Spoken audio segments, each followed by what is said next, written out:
राजीव तुलरी जी, आज आपसे ही शुरुआत कर लेती हूं, क्योंकि सीधे सीधे राहुल गांधी ने दो टूक ट्वीट करते हुए निशाना साधा है। उनकी ओर से जो लिखा गया है, मैं पढ़ते हुए आपके पास सवालों का जवाब देने के लिए आऊंगी।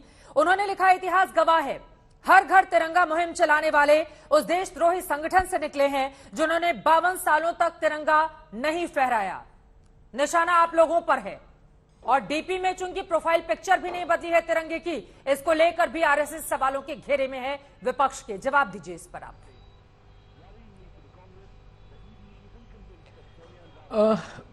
धन्यवाद चित्रा जी। मेरा एक काउंटर सवाल है कांग्रेस से। 1947 में देश का विभाजन स्वीकार करके तिरंगे का अपमान किसने किया था? 1948 में तिरंगे की आन बान और शान के लिए जो पहला बलिदान हुआ वो किसका था? आजादी के इतने वर्ष बाद भी जम्मू कश्मीर में 2 झंडे फहरते रहे, इसका जो श्रेय है वो किस पार्टी को जाता है? तो इन सब सवालों के जवाब जब आ जाएंगे तो कांग्रेस कि तिरंगे के प्रति जो भक्ति है या तिरंगे के प्रति जो कांग्रेस की निष्ठा है वो स्पष्ट हो जाएगी।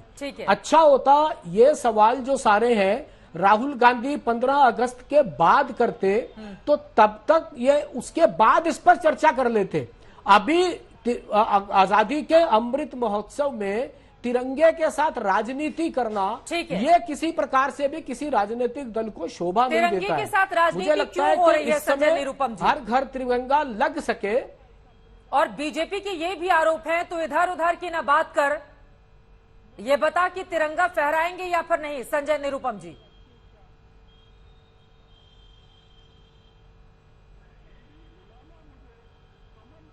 संजय जी को दिखाइए। तो कोई राजनीति नहीं हो रही है। हाँ। तिरंगा और कांग्रेस का जो भावनात्मक लगाव है उसका एक ऐतिहासिक परिप्रेक्ष्य है। 1929 में जब देश गुलाम था, आजाद नहीं था, तब कांग्रेस पार्टी के अधिवेशन में नेहरू जी ने पहली बार तिरंगा फहराया था। बाद में वही तिरंगा देश का राष्ट्रीय ध्वज बनता है और उसके बाद उस तिरंगे को सलामी देने की एक परंपरा और प्रथा वर्षों तक चलती रही। एक सवाल पूछा जा रहा है जो तथ्य पर आधारित है कि लगभग 52 वर्षों तक आरएसएस अपने मुख्यालय पे तिरंगा क्यों नहीं फहरा पाया।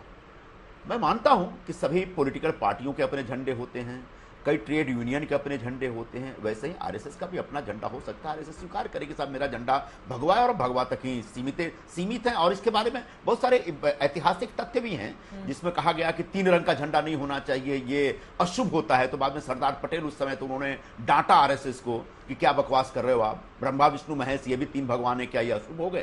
तो इस तरह की बातें आरएसएस की तरफ से तिरंगे को लेकर आती रही हैं और इन बातों के ऊपर हमेशा चर्चा होती रही है।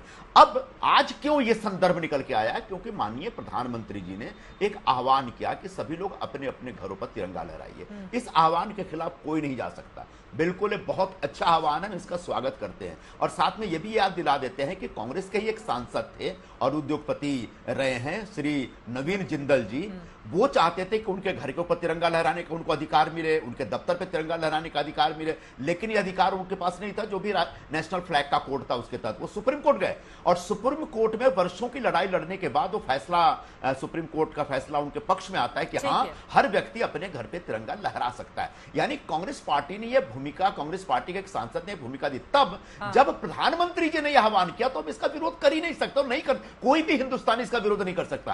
तब आरएसएस से सवाल पूछा जा रहा है कि भाई जब बोला गया कि आप अपने अपने, एक बार सुन लीजिए, अपने अपने डीपी पे तिरंगा डालिए, तो आरएसएस या उसके जो प्रमुख नेतागण हैं वो अपने डीपी पे अभी तक भगवा क्यों रखे हैं, इसलिए सवाल उठ रहा है। बार बार चूंकि आरएसएस को लेकर बीजेपी से सवाल पूछे जा रहा है कि जिससे निकले हैं आप लोग, जिसको लेकर आप लोग प्राउड करते हैं, वहां की डीपी अब तक चेंज क्यों नहीं हुई है? अगर हर घर तिरंगा और सोशल मीडिया पर सभी की डीपी चेंज हो रही है तो फिर वहां पर क्यों नहीं चेंज हो रही है? इसका क्या होगा जवाब आपके पास? देखिए, अभी संजय निरुपम जी ने जो बोला उसमें उनके वक्तव्य में ही बहुत से जवाब निहित है।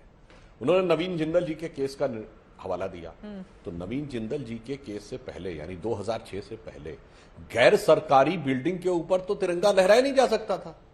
तो आरएसएस तो सरकारी संस्था नहीं थी, तो यह आरोप बिल्कुल ही बेबुनियाद और निराधार हो जाता है कि साहब 52 साल तक तिरंगा, अरे फहरा ही नहीं सकते थे भाई, नॉन गवर्नमेंट इंस्टीट्यूशन को कोई अधिकारी नहीं था, वो आप ही के सांसद हैं जिनके के द्वारा लड़े गए केस के बाद सबको आधार मिला।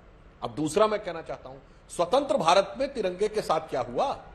आजाद हिंदुस्तान में 1988 से 1998 10 साल ऐसे रहे जब इस देश में श्रीनगर में लाल चौक पे 15 अगस्त और 26 जनवरी को राज्यपाल झंडा नहीं फहरा सकता था, बताइए साहब। और जब 1992 में हमारे तत्कालीन राष्ट्रीय अध्यक्ष डॉक्टर मुरली मनोहर जोशी जी गए, जिसके यात्रा के संयोजक उस समय युवा नेता के रूप में वर्तमान प्रधानमंत्री श्री नरेंद्र मोदी थे, तो गिरफ्तार कर लिया गया कि श्रीनगर में झंडा फहराने नहीं देंगे। अभी 2012-13 की बात है, जब अनुराग ठाकुर जी युवा मोर्चा के अध्यक्ष थे, तब सुषमा स्वराज जी, अरुण जेटली जी, अनंत कुमार को गिरफ्तार कर लिया गया कि श्रीनगर में झंडा नहीं फहराने देंगे। गजब का आपने झंडे के साथ न्याय किया। और झंडे का वो भी बता देता हूं भाई, नेहरू जी का आपने 1929 का उदाहरण दिया, इसमें भी आपने बहुत अच्छा उत्तर आह्वान कर दिया। दिसंबर 1929 में लाहौर कांग्रेस में रावी के तट पर पूर्ण स्वराज्य का प्रस्ताव पारित हुआ, यानी कांग्रेस ने स्वीकार कर लिया कि 1929 से पहले की लड़ाई पूर्ण स्वराज्य की नहीं थी, आजादी की लड़ाई नहीं थी, वाइसराय की एग्जीक्यूटिव काउंसिल में कंसेशंस प्राप्त करने की, रियायतें प्राप्त करने की लड़ाई थी, आजादी की लड़ाई 17 साल की थी। इसीलिए 26 जनवरी 1930 को बनाया गया था और संघ के सभी शाखाओं को बाकायदा निर्देश दिया गया था कि 26 जनवरी 1930 को सब लोग स्वतंत्रता का उत्सव मनाएंगे अपनी अपनी शाखा पे। इसका उल्लेख संघ की पुस्तकों में डॉक्टर हेडगेवार की जीवनी में है। अब अंत में एक बात कहता हूं, ये 1937 में प्रोविंशियल असेंबलीज के इलेक्शन हुए थे और कांग्रेस ने राज्यों में सरकार बनाई थी। संजय निरुपम जी, ये किस झंडे के नीचे खड़े होकर शपथ ली थी? यूनियन जैक के नीचे खड़े होकर शपथ ली थी ना। विधि के द्वारा स्थापित भारत का संविधान तो नहीं था, तो किसके प्रति निष्ठा की शपथ ली थी? ठीक है, ब्रिटिश क्राउन के प्रति निष्ठा की शपथ ली थी ना। ठीक है। 1941 प्रोविंशियल असेंबली, 1946 प्रोविंशियल असेंबली, और नेहरू जी 15 अगस्त 47 को प्रधानमंत्री नहीं बने। अब सितंबर 1946 में अंतरिम सरकार त्रिवेदी का जी अगर नेतृत्व उस किया इतिहास में उन्होंने, जाएंगे तो बहुत तो अब सारी आप बातें बताइए हैं। उसमें किसकी शपथ ली थी भाई? मुझे लगता है हम डिबेट पूरा इतिहास में मान्यवर लेके जा किसकी सकते हैं और शपथ ली मेरे पास थी? भी जब ठीक है, अब मैं इतिहास जवाब में ले राहुल लेती हूं। गांधी गए, ठीक है, इतिहास में राहुल गांधी लेके गए तो उस संजय जी एक लाइन में, बस एक लाइन में फिर आप बोलिएगा। इतिहास में राहुल गांधी लेके गए तो मैंने सिर्फ ये बताया कि वो कांग्रेस पार्टी जो 1885 में एलन ऑक्टोवियम ह्यूम नाम के ब्रिटिश सरकार के सचिव के द्वारा स्थापित हुई, उसने 1937 में पहली बार सत्ता यूनियन जैक के नीचे खड़े होकर ब्रिटिश क्राउन के प्रति निष्ठा व्यक्त करते हुए राज्यों में पाई और 1946 में केंद्र की अंतरिम सत्ता पाई। और आजादी के बाद तिरंगे को लेकर बार बार इन्होंने बाधा लगाई। आज आकर कहते हैं कि स्वतंत्रता आंदोलन के एक में राष्ट्रीय स्वाभिमान के प्रतीक वो हैं। तो मेरे विचार से इतिहास में झांक के राहुल गांधी जी ने बहुत गलत ढंग से अब इतिहास में जाएंगे संजय निरुपम जी, तो जवाब भी तो इतिहास से ही निकाल कर लेकर आए जाएंगे ना। लेकिन क्या इस विवाद को इतना आगे बढ़ाना या तूल दिया जाना जरूरी था? यहाँ तिरंगे की बात पर कम से कम कुछ तो ऐसा हो हिंदुस्तान में जिसमें सत्ता पर पक्ष और विपक्ष की आवाज एक जैसी महसूस की जाए। तिरंगे पर इस देश में सियासत होगी संजय निरुपम जी। अब ऐसा है चित्रा जी, बिल्कुल नहीं होनी चाहिए और कोई सियासत नहीं कर रहा है। ऐसा है चित्रा जी, ये मतलब 2002 में मेरे ख्याल से आया था ये आदेश सुप्रीम कोर्ट का, जहां तक मुझे याद आ रहा है। उससे पहले वो 2002 के आसपास था, मुझे एग्जैक्ट ईयर नहीं याद है, मुझे माफ करिएगा। उससे पहले हर 15 अगस्त और 26 जनवरी को हिंदुस्तान के हर स्कूल में, पार्टियों के दफ्तरों में, ट्रेड यूनियन के दफ्तरों में, दफ्तरों के बाहर तिरंगा लहराने की एक परंपरा थी। 15 अगस्त और 26 जनवरी को फहराया जाता था झंडा, इसको हम झंडोत्तोलन कहते थे, झंडा वंदन करते थे। लेकिन आरएसएस की शाखाओं के बाहर या आरएसएस के मुख्यालय के बाहर कभी भी तिरंगा का ये झंडा वंदन नहीं हुआ। क्यों? क्योंकि उनका विश्वास नहीं था तिरंगा में। एक बात ये है, अब ये इसका एक ऐतिहासिक संदर्भ है, ऐतिहासिक परिप्रेक्ष्य है, ऐतिहासिक तथ्य है। इसको इनकार नहीं कर सकते। हाँ, अब कांग्रेस की अलग अलग कहानियों को ला करके अगर आप काउंटर करना चाहते तो कर लीजिए, कोई दिक्कत नहीं है। हर शख्स का तिरंगा दो का चेहरा समर्थन होता तो है। किया है आरएसएस अब ने, रहेगी लेकिन बात पूर्ण स्वराज्य की। इनको साथ क्या किया? समर्थन किया।